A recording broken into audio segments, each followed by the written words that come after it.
नमस्कार, जय Hind. SRJ classes में आप सभी का बहुत बहुत स्वागत है। छत्तीसगढ़ संपूर्ण अध्ययन की श्रृंखला हमने शुरू की थी, जिसके अंतर्गत पहले वीडियो में हमने छत्तीसगढ़ का मैप बनाना सीखा था कि किस तरह से हम बहुत एकदम ट्रिकी मेथड से जो छत्तीसगढ़ का मैप है उसको बना सकते हैं, है ना। अब आज की क्लास में हम उसी मैप से रिलेटेड कुछ जो एनालिटिक्स हैं उस पर चर्चा करेंगे। उस मैप का पकड़ के हम एनालिसिस करेंगे कि भाई एग्जैक्टली ये मैप जो है छत्तीसगढ़ का वो भारत के नक्शे में और जो हमारा ग्लोब है उसमें एग्जैक्टली कहां पर लाया करता है। इस चीज को सबसे पहले तो अर्थात हम छत्तीसगढ़ की स्थिति और विस्तार देखने वाले हैं सबसे पहले तो आज की क्लास में, है ना। तो देखिए, सपोज कीजिए कि यह है हमारा ग्लोब, ठीक है, यह है ग्लोब। अब ग्लोब के अंतर्गत जैसे पृथ्वी है हमारी ये, और पृथ्वी को हमको दो भाग में बांटना है ना। तो पृथ्वी को दो भाग में एक रेखा बांटती है जिसे हम भूमध्य रेखा कहते हैं, है ना। भूमध्य रेखा, भूमध्य रेखा। और वैसे ही पृथ्वी को अगर वर्टिकली दो भागों में बांटा जाए तो कुछ इस तरह से हमारी जो पृथ्वी है ये बनती है, ये है 0 डिग्री, ठीक। यहां पर भूमध्य रेखा कहने से तात्पर्य है हमारा अक्षांश, और वहीं ये वर्टिकल लाइन जो है ये कहलाती है देशांतर, ठीक। इतना क्लियर हुआ। अब देखो, ये पृथ्वी को दो भाग में बांट दिया गया, तो अब ये जो भूमध्य रेखा है इसके ऊपर जितनी रेखाएं आएंगी वो कहलाएंगी उत्तरी अक्षांश, क्योंकि भूमध्य रेखा के उत्तर में है वो। और वहीं इसके नीचे में जितने भी लाइंस आएंगे वो कहलाएंगे दक्षिणी अक्षांश, ठीक। वही देशांतर की बात करें तो ये जो वर्टिकल लाइन हमने खींचा हुआ है, इस लाइन के लेफ्ट साइड में जो लाइंस आएंगे वो क्या कहलाएंगे, पश्चिमी देशांतर। और जो राइट साइड में जो लाइंस हम खींचेंगे, जो देशांतर आएंगे, वो कहलाते हैं पूर्वी देशांतर। तो अब भारत की स्थिति हमको सबसे पहले देखना है ना। तो भारत की स्थिति देखने के लिए आप देखिए कि भारत एग्जैक्टली है यहां पर, यह है हमारा भारत, ठीक। तो भारत कहां पर स्थित है, तो भारत है इधर देखेंगे तो उत्तरी अक्षांश और पूर्वी देशांतर में स्थित है, ठीक है। यहां से उत्तर में है मतलब उत्तरी अक्षांश, और यहां से पूर्व में है अर्थात पूर्वी देशांतर, ठीक। अब भारत की अगर हम स्थिति की बात करें तो हमारा ये जो भारत है ये है 8 डिग्री 4 मिनट। मैं मुख्य भूमि की बात कर रहा हूं, है ना। मैं नीचे अंडमान निकोबार से जो शुरू होता है उसकी बात नहीं कर रहा हूं, है ना। मुख्य भूमि जो भारत की है ये 8 डिग्री 4 मिनट उत्तरी अक्षांश, है ना। उत्तरी अक्षांश से लेकर 37 डिग्री 6 मिनट उत्तरी अक्षांश तक स्थित है। मतलब भारत का जो विस्तार है ये 8 डिग्री 4 मिनट उत्तरी अक्षांश से 37 डिग्री 6 मिनट उत्तरी अक्षांश तक है। और वहीं भारत के वर्टिकली विस्तार की बात करें तो हमारा भारत है 68 डिग्री 7 मिनट पूर्वी देशांतर। ये याद रखिएगा, पूर्वी देशांतर। ये बहुत कंफ्यूजिंग पार्ट होता है। अगर आप ऐसे याद रखेंगे ना कि एक गोला है हमारी पृथ्वी, इसको दो भाग में बांट दिए, ऊपर वाला एरिया है वो उत्तरी है, उत्तरी अक्षांश है, और अगर वर्टिकली दो भाग में बांटे तो जो हमारे राइट हैंड साइड वाला जो हिस्सा है ये है पूर्वी देशांतर। तो इस तरह से याद रखेंगे तो बहुत आसानी होगी याद रखने में, है ना। और वहीं 68 से 97 डिग्री 25 मिनट, ये भी पूर्वी देशांतर, ठीक। इतना क्लियर हुआ। अब इस भारत के अंदर है यहां पर लगभग हमारा छत्तीसगढ़, है ना। तो इतना सब पढ़ने का मोटो हमारा यही था कि भाई एग्जैक्टली छत्तीसगढ़ की वर्ल्ड में मतलब जो पृथ्वी है उसमें लोकेशन कहां पे है, पहाड़ कहां पर है, इसको हम ट्रेस कर सकें। तो आइए अब छत्तीसगढ़ की लोकेशन पर हम बात करते हैं, ठीक। तो देखिए, छत्तीसगढ़ का सबसे पहले तो मैप बना लेते हैं हम।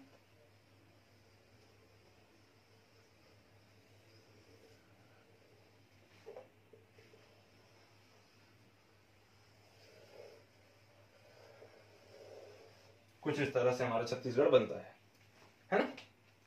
अब छत्तीसगढ़ की स्थिति और विस्तार की अगर हम बात करें तो देखिए, इसमें जो नीचे वाला पोर्शन है और ये ऊपर वाला पोर्शन है, ये इधर और इधर की हम बात करने वाले हैं छत्तीसगढ़ के अंदर, ठीक है।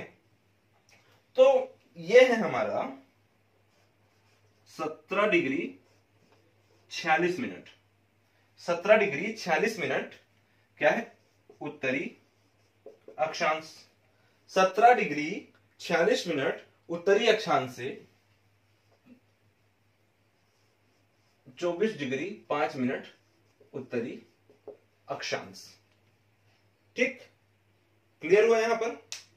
और वहीं इस साइड की बात करें तो यह है 80 डिग्री 15 मिनट से 84 डिग्री 25 मिनट। तो यह हमारे छत्तीसगढ़ का विस्तार है। ठीक, यहां तक की बातें क्लियर हुई। अब हम क्या करेंगे, ये जो छत्तीसगढ़ है ना, इसके अंदर जो हमने देखा था कि किस तरह से जो छत्तीसगढ़ में सारे जिलों का हम डिवाइडेशन करते हैं, ये तो हमने देख लिया। लेकिन यहीं पर हमको ये जानने की भी आवश्यकता हो जाती है कि छत्तीसगढ़ में जो जिले हैं वो किस तरह से बने, कैसे छत्तीसगढ़ में जिलों का विकास हुआ, किस तरह से एक एक जिला जो है वो बनते गया। तो इस चीज को भी हमको देखना यहाँ पर जरूरी है ना। अर्थात हम यहाँ पर जो सेकंड टॉपिक स्थिति और विस्तार के बाद हम पढ़ रहे हैं वो है जिलों का निर्माण, या जिलों में विभाजन भी इसको कहा जा सकता है। ठीक है, जिलों का निर्माण। तो जिलों के निर्माण के लिए वापस हमने जैसे बांटा था हमारे छत्तीसगढ़ को, वैसे पहले बांट देते हैं इस तरह से और इस तरह से। ठीक, तो याद रखिएगा पहले ऊपर सरगुजा भी छत्तीसगढ़ का भाग नहीं था और नीचे बस्तर भी छत्तीसगढ़ का भाग नहीं था। ठीक है, पहले छत्तीसगढ़ कहने का मतलब सिर्फ और सिर्फ ये जो बीच का जो इलाका है ना, मतलब बिलासपुर संभाग, रायपुर संभाग और दुर्ग संभाग, इन तीनों संभागों को ही छत्तीसगढ़ कहा जाता था। ये सरगुजा और नीचे बस्तर ये बाद में शामिल हुए हैं। तो घटनाक्रम पर अगर हम नजर डालें तो कुछ जो ईयर्स हैं वो आपको याद रखने पड़ेंगे। जैसे सबसे पहले आपको याद रखना है 1861। ठीक, 1861 के बाद आपको याद रखना है 1906।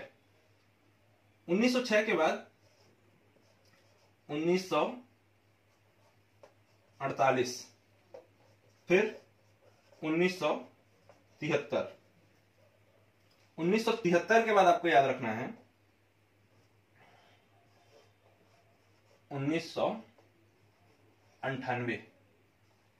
1998 के बाद 2007, 2007 के बाद 2012 और 2012 के बाद 2020। इतने सारे आप ईयर पहले याद कर लीजिए। 1861, 1906, 1861, 1906। ठीक, उसके बाद 1948, 1973। ये पूरे घटनाक्रम को हम देखेंगे। पहले ईयर को आप दिमाग में आराम से बैठाइए। 1861, 1906, 1948, 1973, ये 4 सन। 1806, 1861, 1906, 1948, 1973। इसके बाद ये 4 का एक ग्रुप ले लिया। अब अगले 4 का एक ग्रुप लीजिए। 1998, 2007, 2012, 2020, मतलब 98, 7, 12, 20। 1998, 2007, 2012, 2020। ये मैं याद इसलिए करवा रहा हूं क्योंकि ये मैं भी मिटाने वाला हूं। ठीक है, याद कीजिए। 1861, 1906, 1948, 1973।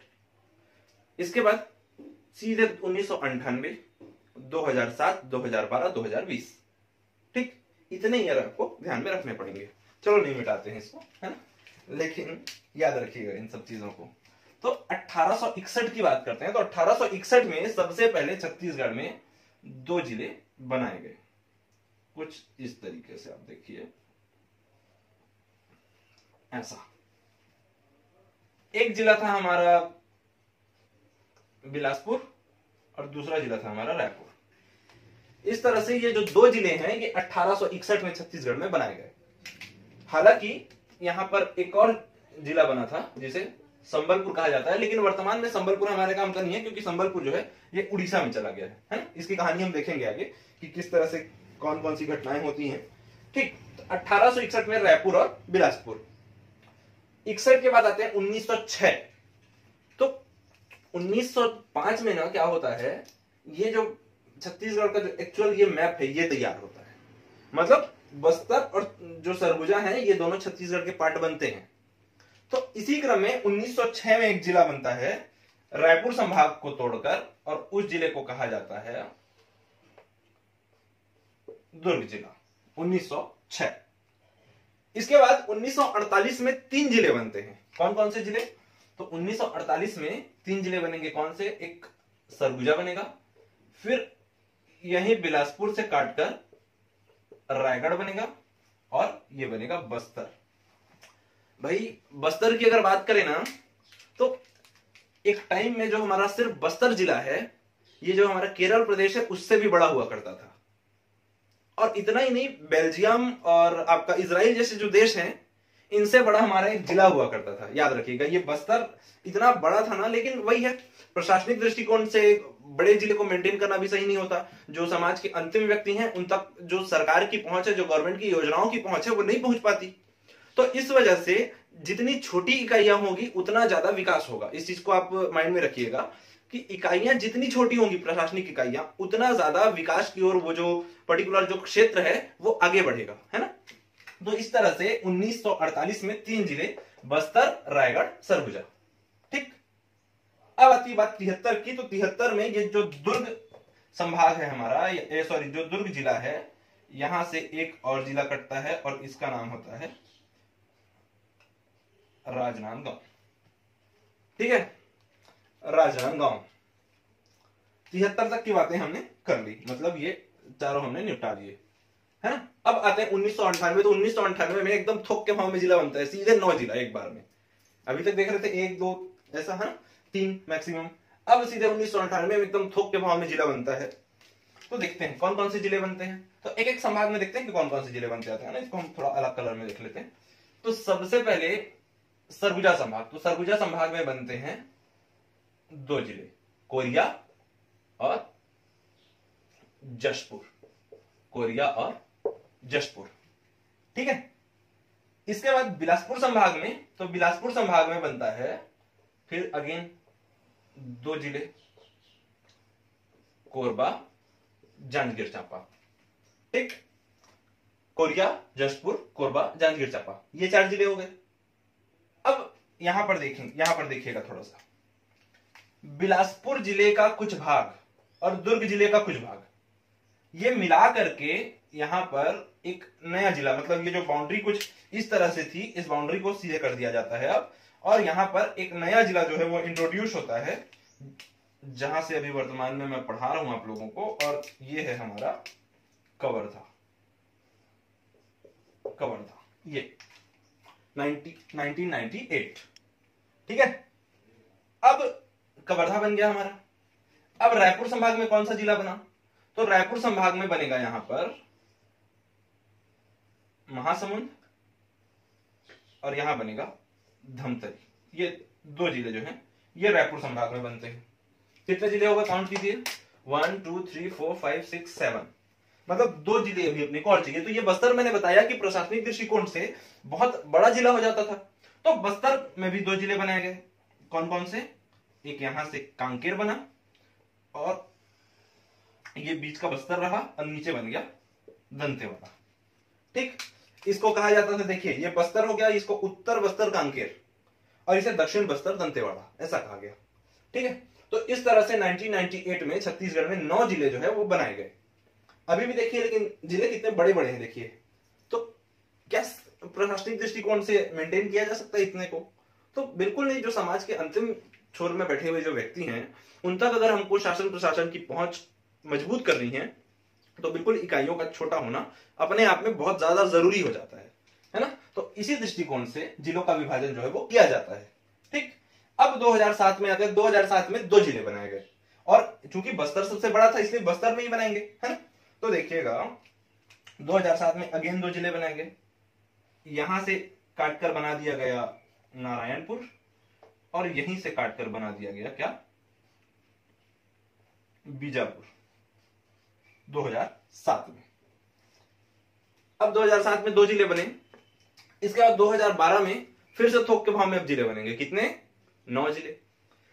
तो 9 जिले अगर हमको बनाना है, तो कहां कहां हमको जगह दिख रही है पहले आप देखिए, यहां भी जगह है, यहां भी जगह है, यहां भी जगह दिख रही है, यहां जगह है और यहां जगह है। तो जहां जहां जगह, और एक दुर्ग भी काफी बड़ा हो गया है तो यहां भी जगह दिख रहा है। तो अब यहाँ पे 9 जिले जो हैं वो फिर से बनाए जाएंगे। तो कौन कौन से 9 जिले हैं 2012 में, देखिए। तो यहां से, तो इसको एक अलग कलर में देख लेते हैं फिर से, नहीं तो कंफ्यूज होंगे आप। ये हो गया सूरजपुर और ये हो गया बलरामपुर, ये 2 जिले ऊपर बनाए गए, ठीक है। बिलासपुर की बात करें तो बिलासपुर में बनाया गया मुंगेली, रायपुर में बलौदा बाजार, और बलौदा बाजार के बाद ये रायपुर हो गया, धमतरी हो गया, ये बना गरियाबंद। दुर्ग में बात करें तो दुर्ग में यहां पर बना बेमेतरा और नीचे बना बालोद। और वहीं बस्तर की हम बात करें तो बस्तर को भी 2 भागों में बांट दिया गया यहां से, और ये बनता है कोंडागांव, और ये तो बस्तर है ही अपना, है। देखिए अब नीचे दंतेवाड़ा, तो दंतेवाड़ा को भी 2 भागों में बांटा जाएगा, इस तरह से दंतेवाड़ा को 2 भागों में बांट के यहां पर बन गया सुकमा, ठीक है। कितने जिले हो गए, यहां 5 जिले कंप्लीट है, यहां 5 जिले, ये इनकम्प्लीट है, यहां 5 जिले हो गए, यहां भी 5 जिले हो गए, और यहां 7 जिले हो गए। तो अब बचता एक जिला जिसे 10 फरवरी 2020 को बनाया गया, और वो है हमारा गौरेला पेंड्रा मरवाही, गौरेला पेंड्रा मरवाही। तो देखिए पिछली कक्षा में हमने मैप बनाना सीखा था, लेकिन इस कक्षा में हमने देखा कि किस तरह से जो छत्तीसगढ़ है उसमें अलग अलग जिले बनाए गए अलग अलग समय में। और क्यों बनाए गए, तो प्रशासनिक सरलता के लिए, ताकि लोगों तक जो प्रशासन की योजनाएं हैं वो सही समय में और सही मात्रा में पहुंच सके, ठीक। इतनी बातें क्लियर। देखिए तो अब हम कुछ और टॉपिक्स को कवर करने की कोशिश करते हैं यहां पर, है? तो देखिए 2 टॉपिक तो हमने निपटा लिया है। अब यहां पे तीसरा टॉपिक हम देखेंगे, पड़ोसी राज्य कौन कौन से हैं हमारे। इसके बाद हम देख लेंगे कि कर्क रेखा प्लस IST, इसकी लोकेशन कहां कहां पर है, छत्तीसगढ़ में कहां कहां से गुजरती है ये रेखाएं। और इसके बाद हम देखेंगे कि भू आवेष्टित जिले कितने हैं छत्तीसगढ़ में, है, क्योंकि अभी संख्या चेंज हुई है, तो इस वजह से हो सकता है कि एग्जाम वाला पूछ ले, है। देखिए तो इतनी बातें हम क्लियर कर चुके हैं। छत्तीसगढ़ जो है ये 7 राज्यों की सीमा को टच करता है, मध्य प्रदेश, महाराष्ट्र, तेलंगाना, आंध्र प्रदेश, उड़ीसा, झारखंड और यूपी, ठीक। इतनी बातें क्लियर हुई। अब हमको देखना है थोड़ा सा कर्क रेखा और IST के बारे में, ठीक है। ये मैप मैं थोड़ा सा सही कर लूं पहले।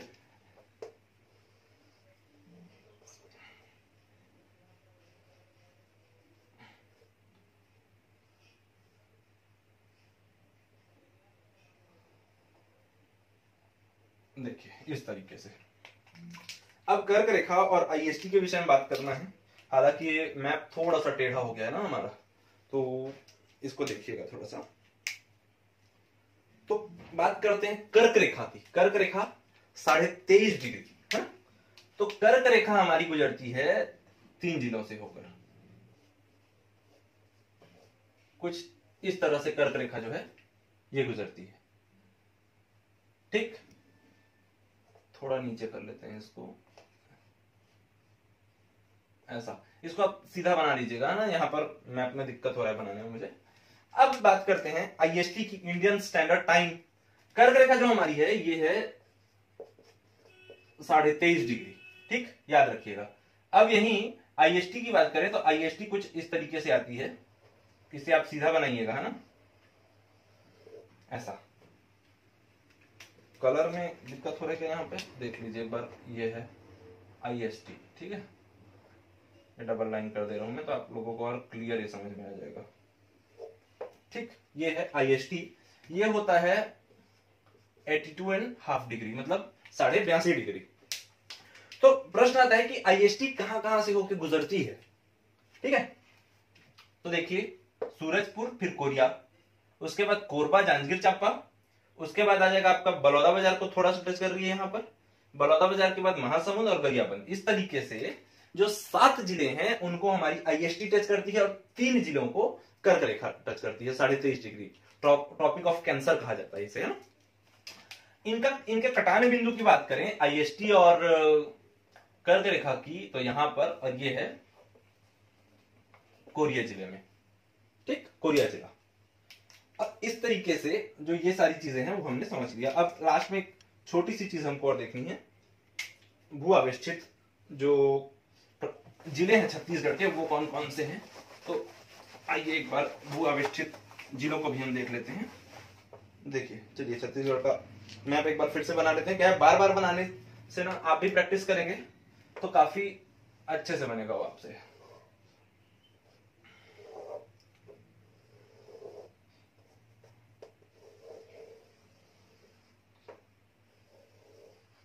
इस तरीके से छत्तीसगढ़ बनता है, ठीक।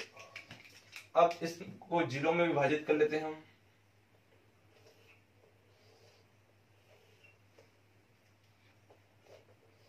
देखिए ऐसे फास्ट आप भी बनाना शुरू कर देंगे ना तो काफी हेल्प मिलेगी आपको एग्जाम में। इससे मैप आप एक बार साइड में बना, क्योंकि बहुत सारे क्वेश्चंस ऐसे होते हैं ना जो मैप को देखने से हमसे बन जाते हैं। तो इसलिए एग्जाम हॉल में बैठिए तो सबसे पहले एक छोटा सा मैप बना लीजिए वहां पे, ताकि जितने बार आपको जरूरत पड़े आप पलट के देख सके उसको, है ना। ये बन गया।